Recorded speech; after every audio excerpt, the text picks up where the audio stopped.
দেউতা দেউতাৰ টকাৰে গাড়ী কিনা নাই।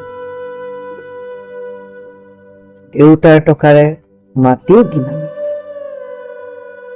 দেউতাৰ টকাৰে কাহানিও বিলাসিতাও কৰা নাই। আনকি শিক্ষা গ্ৰহণ কৰাৰ সৌভাগ্যও নহল মোৰ দেউতাৰ টকা। কাৰণ দেউতা নামৰ ঘৰৰ মুখাজখন যে হেৰাই গৈছিল সেই তাহানিতে ময়ে ধৰি ৰাখিবলগীয়া হৈছিল সেই মুখাজখন।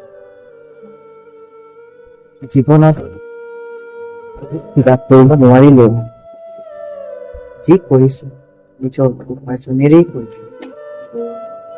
কেতিয়াবা হয়তো কাৰোবাৰ কাৰণে, কেতিয়াবা হয়তো মাজৰ কাৰণে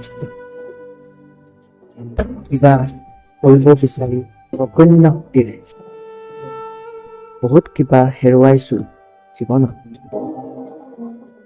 কিন্তু কোনোদিনে আক্ষেপো কৰা সেই বুলি। হয়, উপাৰ্জন কৰ, কিন্তু যি পাইছো তাতেই সন্তুষ্ট থাকে।